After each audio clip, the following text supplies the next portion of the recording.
Welcome back to the FlipNerd.com REI Classroom, where experts from across the real estate investing industry teach you quick lessons to take your business to the next level.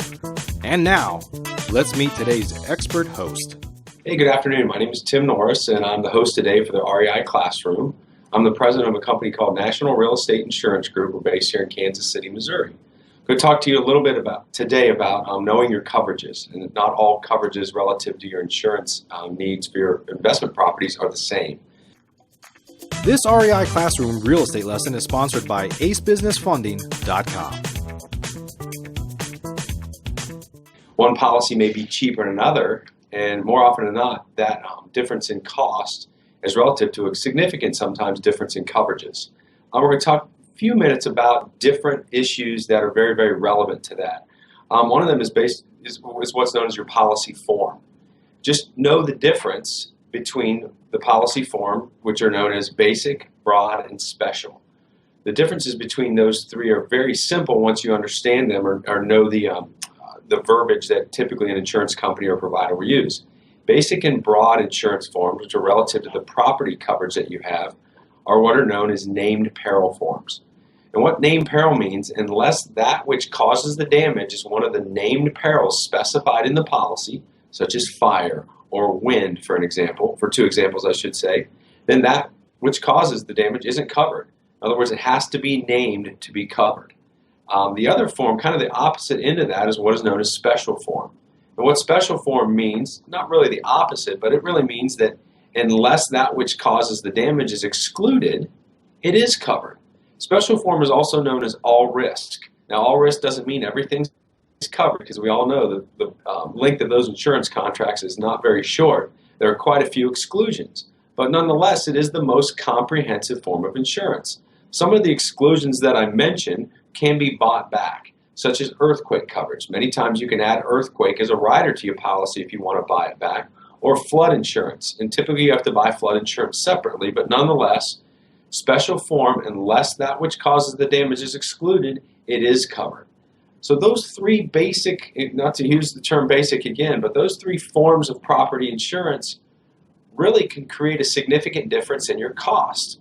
Basic form for many insurance providers or companies is about 30 to 40% less expensive than special form.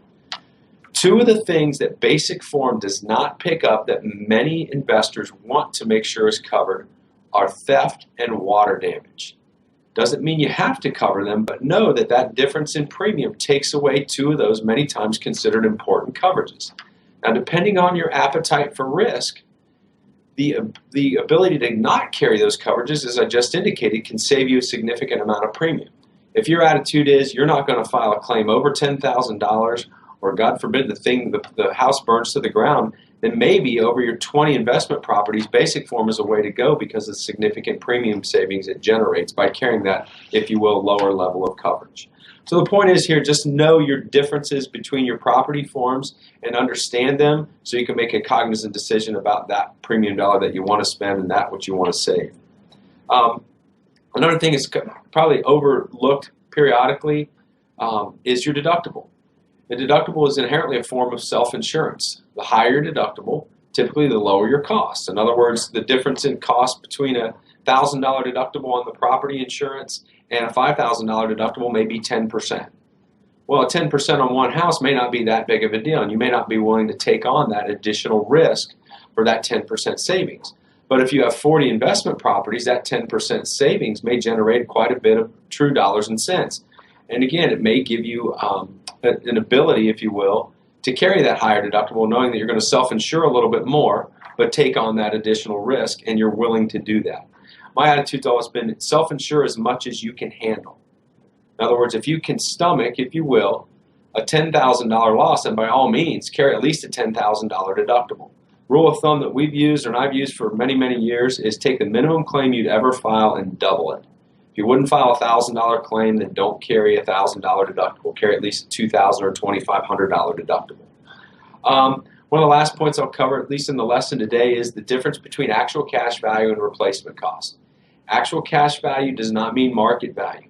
Actual cash value simply means that you do not have, the ability to recoup the depreciation that's initially levied in a claim settlement. Replacement cost coverage gives you that ability. It's a very short and simple explanation, but that's the difference. It's not the difference between your ability to rebuild it and the market value of the property. Actual cash value simply means that you don't have the ability to recoup the depreciation that the insurance company initially levies against your claim settlement. And that's stated similarly to the basic, broad, and special forms and a higher deductible. Your ability and willingness to take on additional risk could give you the ability to enjoy, if you will, when we're using the word insurance, to enjoy a little bit more savings than you normally would. The more you take on risk-wise, the more you're going to save. And that's about it for today, folks. And we'll see you next time on the REI Classroom. AceBusinessFunding.com can help you get access to up to $150,000 in revolving credit lines to fund your business with rates as low as 0% for the first 12 to 18 months. Use the funds for startup costs, marketing, inventory. Heck, you can even use it to buy houses and pay for rehabs or almost anything else that your business needs. If they can't get you funding, you don't pay a dime. Get funds for your business today at AceBusinessFunding.com.